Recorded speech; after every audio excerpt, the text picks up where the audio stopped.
Our next guest has over 30 years of NFL experience. He's served as vice president of player personnel, a general manager, and assistant GM, and now he is our front office analyst for NFL Network. Please welcome three-time Super Bowl champion Scott Pioli. What's up, Scott?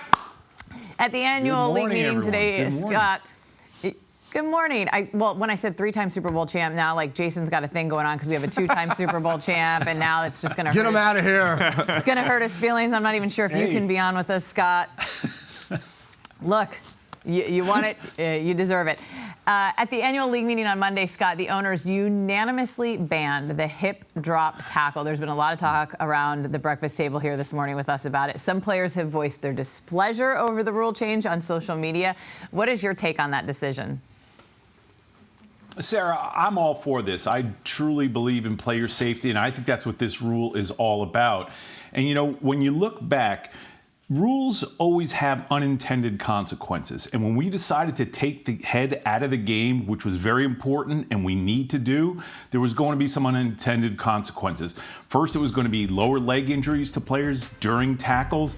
The next thing was going to be the inception or the finding of this new kind of tackle, the hip drop tackle. And to me, it's a tackle that's so unnecessary as long as we teach players how to tackle better. As we look around the league, once we took the head out of the game, tackling skills went down because there was less time spent on it in practice. There was less time spent on it, you know, throughout the training camp. So to me, this is a rule that's really going to help the safety of the players. And when I look at it, you know, we all know what it looks like when we see it. And to me, the players that are complaining about this, or the Players Association having a problem with this, they say they're concerned about the consistency of the ruling. But to me, that's not a reason to keep it out of the game. They need to keep this out of the game for sure. Let's go to the questions. Yeah, Chris.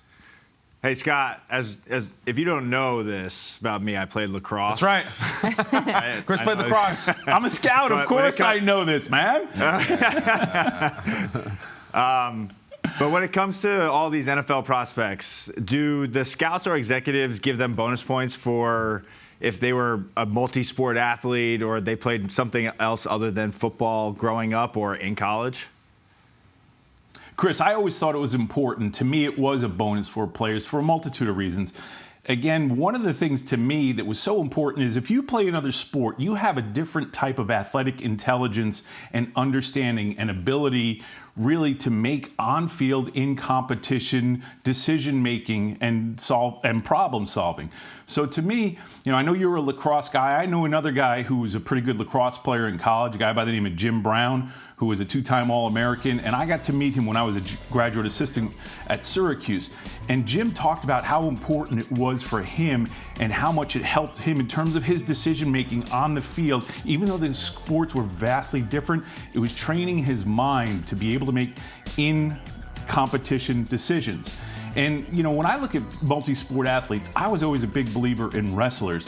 We had Stephen Neal, who was a starter for us at the New England Patriots in that first decade of championships. He started for us for 7 years.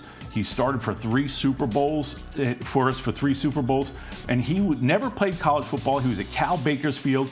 He was a world champion wrestler. He was a national championship wrestler, and he always had something about his toughness, his leverage, his mindset. There's been a lot of players that were wrestlers that have been very successful. I also remember in 1996, I was with the Baltimore Ravens. We drafted 2 players that were multi-sport athletes.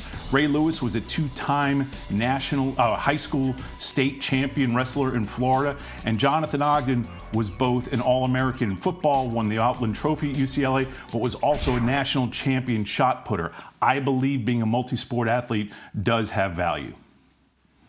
Those wrestlers in that offensive line and defensive line, it always comes to fruition. I just signed my son up for lacrosse in hopes that the two-sport, Scott, just make sure you're still scouting somewhere, consulting, and doing those things to get him in. But, Scott, I want to look ahead to the NFL draft. Now, you worked with LSU as a consultant again this season. Is there a player there at LSU that you're keeping your eye on come this late April for the NFL draft? Well, Jason, of course, they're going to have 3 guys, in my opinion, that are going to get drafted in the first round. Of course, Jaden Daniels, but Malik Neighbors and Brian Thomas are probably going to get drafted also. So they are loaded. When I look at Jaden Daniels, though, this is a special football player. I had to get down there. Remember, I was working on Eastern time, so I would get into the office a little bit early, and I would get there, and Jaden Daniels was there every single morning, and he would get in about 5:15, 5:30, and start working on virtual reality and film watching. And I remember one time I was asking him, not as a scout, but I was like, Jaden, tell me about this virtual reality stuff. What are you getting at it? Is it all just for show? And his eyes lit up. And when he started talking about the detail of his preparation, he told me this story how he had never played at Mississippi State. But when he put the goggles on, the week before the Mississippi State game, knew exactly what the entire stadium looked like. He knew where the play clocks were in both end zones. He knew every single detail about the stadium that he needed to know in terms of preparation for the game. Again, we can everyone sees how good of a player he is, how talented he is, how accurate he is, what an athlete he is. But what you don't see is the preparation. And this guy truly loves the game, loves the competition, and he is just a special kind of leader. So to me, Jaden Daniels is a guy that I've certainly got my eye on. You know what Kyle would call that? The intangibles, Scott. Love 'em. Kyle's big on the intangibles. Intangible the things you don't season. see. And by the way, don't let Jason fool you. His kid's in like 17 different sports, so he's going to be drafted next week probably. Hey, if I ever get Thanks, back Scott. in it, I would absolutely take a McCourty. There we go. Who wouldn't? Coming up. Thank you, Scott. Thanks, Scott.